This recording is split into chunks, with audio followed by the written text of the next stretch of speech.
Hello, all you freedom-loving people. Authorities have released a description of the suspect in the assassination of Charlie Kirk. President Trump says he knows what the motive was. Fauci has some explaining to do soon about telling others to delete emails, and the DEA made 617 arrests. Okay, let's get into it.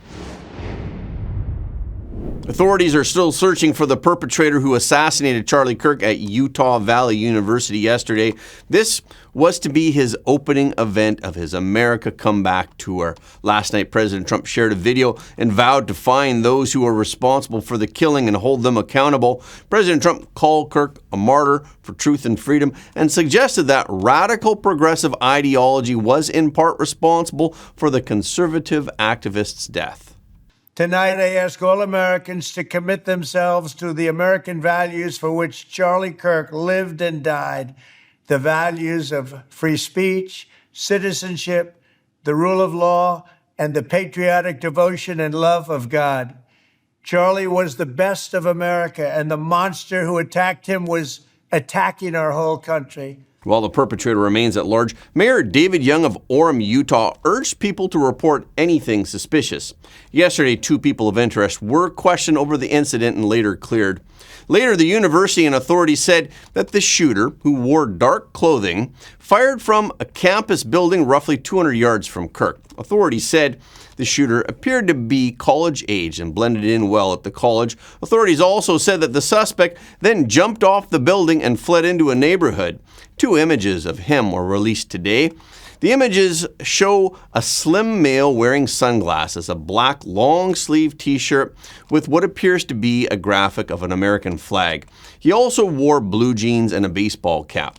The FBI is offering a $100,000 reward for information leading to the arrest of the shooter. And Christopher Lau, the Deputy Secretary of State, posted a thread on X. He called on people to report foreign visa applicants and holders in the United States if they've expressed statements praising, making light of, or rationalizing the assassination of Charlie Kirk. He told X users to feel free to mention such people in the thread and that he would instruct officials to monitor comments under his post. The FBI also said that it recovered a weapon in a nearby wooded area. The weapon was a high-powered bolt-action rifle. The FBI laboratory is analyzing the weapon. Authorities believe the bullet that killed Kirk was a long-distance shot, which was potentially shot from a roof. Additionally, agents collected footwear impressions, a palm print, and forearm imprints that will be analyzed. Reportedly, investigators found that the bullets used were engraved with expressions of transgender and anti-fascist ideology. The bullets were found inside the rifle that they believe was used. But some officials later cautioned against reaching conclusions based on the internal report. The available footage of the suspect was taken from the campus's security camera. Officials currently believe that only one person was involved in the assassination. The FBI also believes that the assassination was a targeted attack and the community is not at risk. Officials are going through those neighborhoods, collecting whatever information they can through doorbell cameras, witnesses, and anybody they can contact to identify any leads. In the meantime, many people are paying tribute to Charlie Kirk and holding ceremonies, including vigils across the country. Also today, at a ceremony in honor of the victims of the terrorist attack of 9/11, President Donald Trump used his remarks to pay tribute to Charlie Kirk. Charlie was a giant of his generation, a champion of liberty, and an inspiration to millions and millions of people. Our prayers are with his wonderful wife, Eric, and his beautiful children. Fantastic people they are.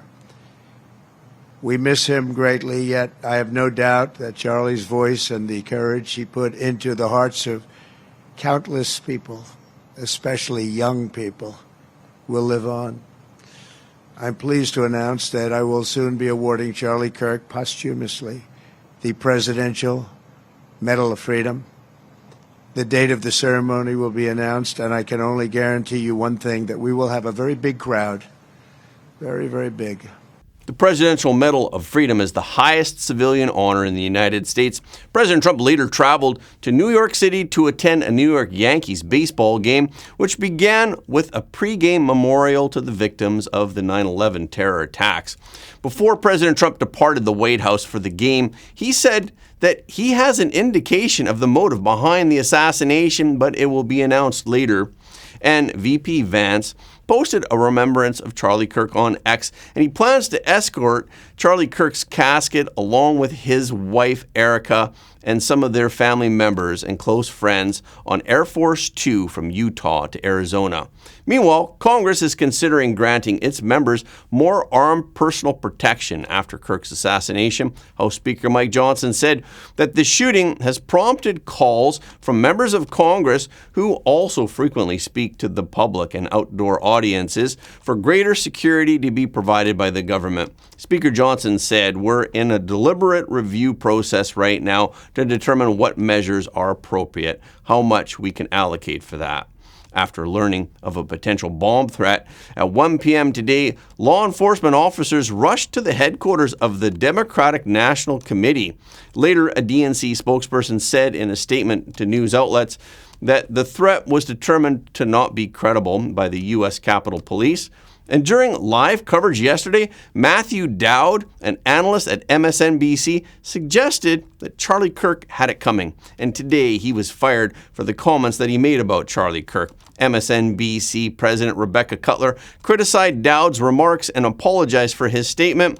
Later in a post on Blue Sky, Dowd also apologized for his words. Newly released emails by Senator Rand Paul show that Dr. Anthony Fauci asked others to delete emails. In response, Rand Paul said that Fauci must testify before the Senate panel that he chairs. Paul chairs the Senate Committee on Homeland Security and Governmental Affairs. Fauci was the director of the National Institute of Allergy and Infectious Diseases for decades, and he is now a professor at Georgetown University. Paul wrote on X, newly released emails show Fauci directed colleagues to delete this after you read it, dating back to February 2020.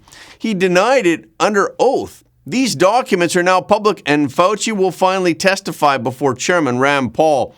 In one of the emails in which Fauci wrote to his aide, Greg Folkers, on July 20th, 2020, with criticism of Paul, Fauci directed Folkers to delete this email after you read it.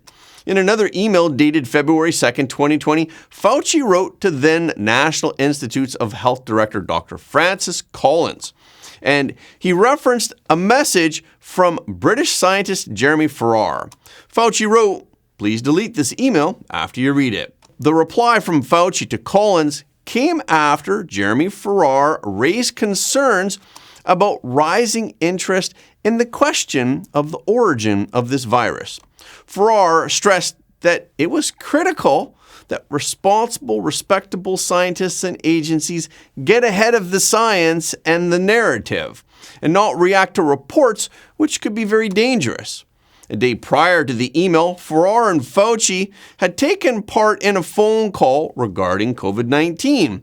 Later, some of those participants published a paper on the virus claiming that it clearly shows that COVID-19 virus was not a laboratory construct or a purposely manipulated virus.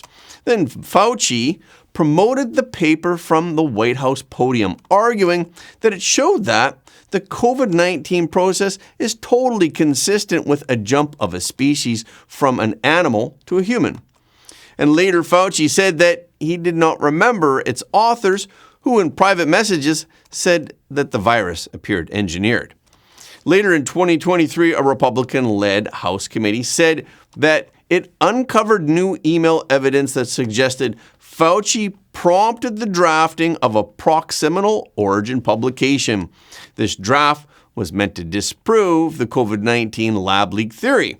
But Fauci said in 2024, I had no input into the content of the published paper. Then earlier this year, the Trump administration said that COVID-19 originated from the Wuhan lab in China, which received funding from the National Institute of Allergy and Infectious Diseases. According to the White House's COVID-19 website, by nearly all measures of science. If there was evidence of a natural origin, it would have already surfaced, but it hasn't. Now, Rand Paul said he is seeking testimony from Fauci in October, November, or December. Paul also requested that Fauci provide a number of documents, including all emails that he sent or received between January 1st, 2018 and January 1st, 2023, which were related to Farrar and the Wuhan lab. Recently, a nationwide crackdown on the Mexican-based Sinaloa cartel has resulted in hundreds of arrests and drug seizures. The Drug Enforcement Administration, the DEA, announced 617 arrests, as well as the seizure of 1,058 pounds of fentanyl powder, 714,707 counterfeit pills, 4,870 pounds of methamphetamines, 16,466 pounds of cocaine, and 36 pounds of heroin. Authorities also said that they seized over $11 million in cash, $1.6 million worth of assets, and 420 firearms. According to the DEA, the Sinaloa cartel operates with tens of thousands of members and facilitators across at least 40 countries who manage the production, distribution, and trafficking of synthetic drugs. The move came while the Trump administration recently has conducted at least 2 airstrikes against boats that were carrying drugs into the United States. Yesterday, in response to Russian drones allegedly violating Polish airspace, Poland's Armed Forces Operational Command confirmed that air traffic restrictions have been introduced along its border with Belarus and Ukraine. The air traffic restrictions will last 1 month. Poland's Air Navigation Services Agency announced a 24-hour flight ban on civilian unmanned aircraft over security concerns, but officials said that the no-fly rule is not absolute. Military planes, evac flights, and certain call signs are still allowed to take off. Also, the North Atlantic Council, which is NATO's main political decision-making body, held an emergency meeting yesterday morning. After the meeting, NATO Secretary General Mark Rutte issued a statement. Rutte affirmed that NATO allies stand united in solidarity with Poland, and he condemned Russia's reckless actions. Rutte added that NATO would closely monitor the situation on its eastern flank, and air defense systems will remain on standby at all times, but he did not conclude whether Russia's actions constituted a deliberate attack, invasion, or mistake. Rutte stated that the incident remains under comprehensive assessment. Rutte said, "Whether intentional or not, this behavior is extremely reckless and extremely dangerous." But Russia once again denied the allegations that its drones violated Polish airspace. Yesterday, the Russian Foreign Ministry said that the Russian Ministry of Defense unequivocally reaffirmed that strikes against Ukraine that night did not include any targets in the territory of the Republic of Poland. Yesterday, France's new Prime Minister Sébastien Lecornu took office while protesters took to the streets to express their opposition to French President Macron. So what's really happening in France? In and around Paris, protesters took to the street and they built barricades using garbage bins. They blocked schools and roads, and they pelted police officers with garbage early in the day. Trains and metros kept moving in Paris, but flights and regional rail weren't so lucky. In the southern port city of Marseille, police stopped some 200 demonstrators from blockading a main road in the southern city of Lyon. Protesters blocked a road running through the city, and they set bins on fire. The slogan for the demonstrations has been "Block Everything." In response, police deployed some 80,000 police nationwide. In Nantes, police fired tear gas, and by mid-morning, nearly 200 people had been arrested, mostly in Paris. The Paris police chief said that he suspected the radical left was running the protests without support from civil society. So how did Lecornu get into office? Lecornu has been a close ally of President Macron and the French defense minister for the past 3 years. President Macron appointed Lecornu late on Tuesday, only a day after his predecessor, François Bayrou, lost a confidence vote in Parliament. Insiders claim that Le Cornu was tapped for the role months ago in December.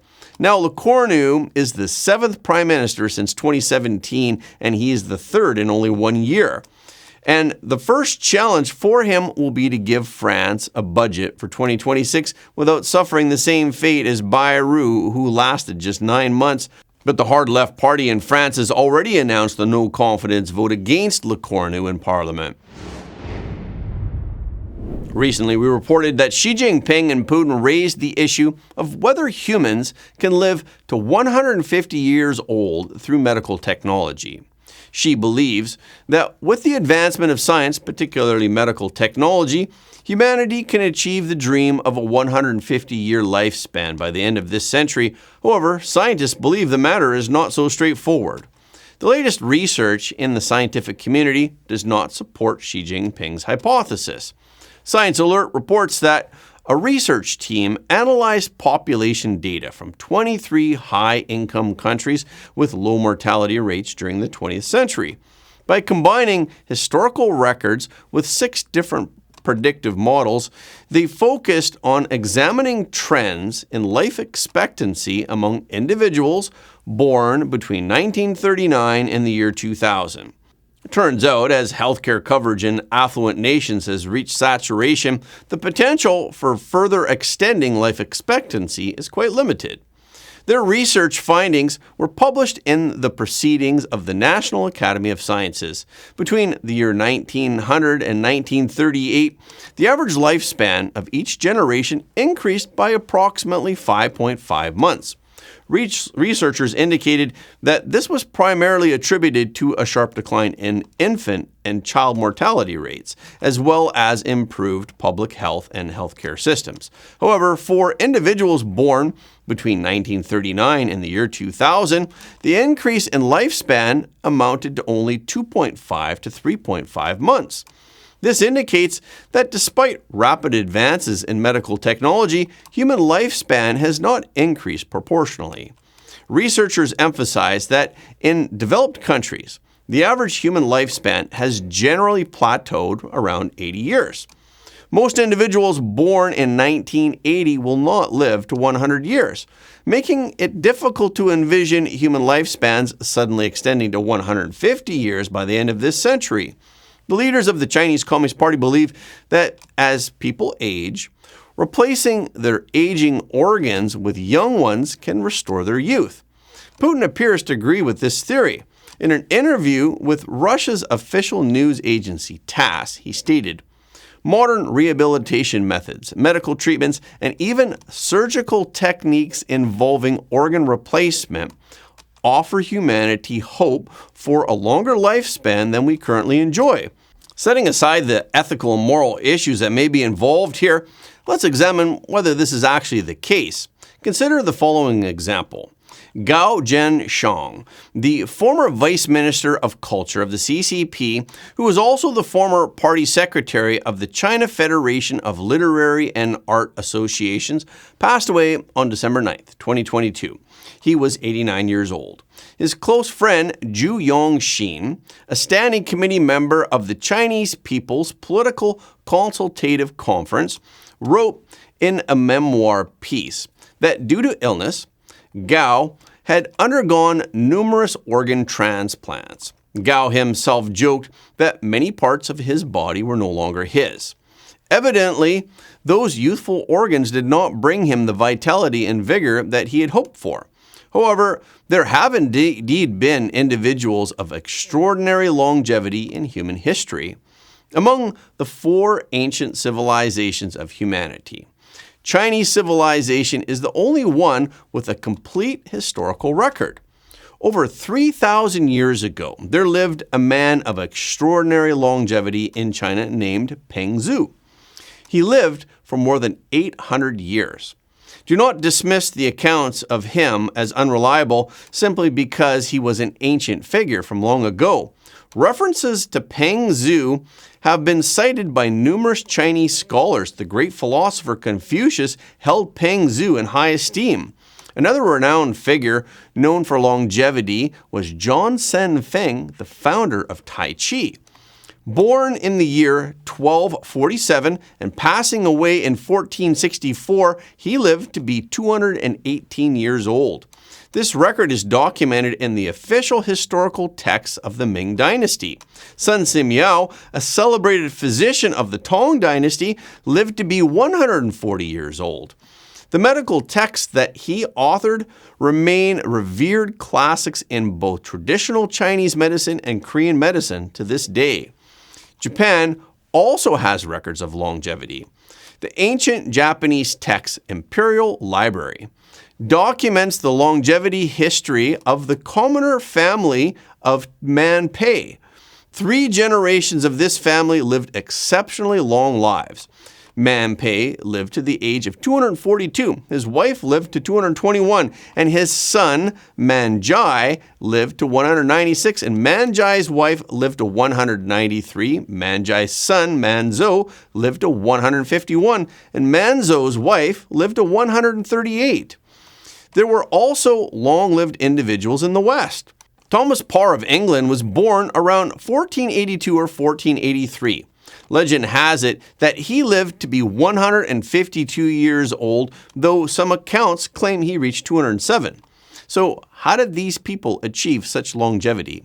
Did they eat special foods? Did they enjoy exceptionally privileged living conditions? Or did they have some unique methods? Peng Zhu wrote down his longevity secrets, but they've been lost to history.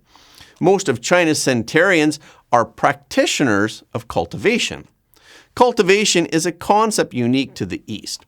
Simply put, it involves improving one's health by elevating moral standards. There are various schools of cultivation. The 2 main schools are the Buddhist school and the Taoist school. Within each school, there are different practices. Some practices emphasize moral cultivation while incorporating physical movements, such as Jansen Feng's Tai Chi. Unfortunately, the moral teachings associated with Tai Chi have not been passed down.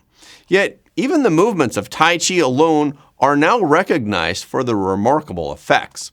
Sun Simiao was a physician who also developed his own cultivation methods. Both he and Jansen Feng belong to the Taoist school.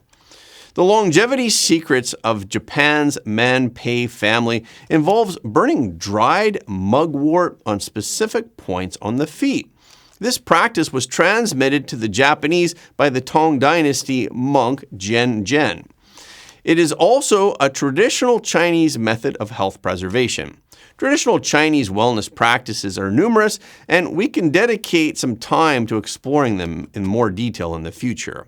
What these methods share in common is that while employing physical techniques, they also require individuals to reduce their attachments to material comforts, avoid focusing on fame and profit, refrain from harboring resentment, and cultivate compassion within their hearts.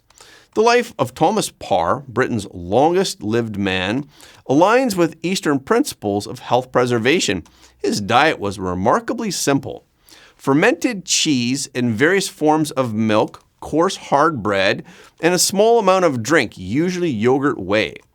Though his life was uncomplicated, he maintained a consistently cheerful and peaceful disposition, living a carefree existence. The desire for longevity is a natural human aspiration, yet technological means cannot pave the way to extended life. We should seek answers in the wisdom of our ancestors. And that's a wrap for this episode. Thank you so much for your support of Front Page. Please remember to leave a comment below the video. This is really helping us to be seen all around the world. The more people who watch Front Page, the more freedom-loving people the world will have. And please hit the like button and hit the notification bell after subscribing. And please share this video with your friends and family because everybody deserves to know the truth.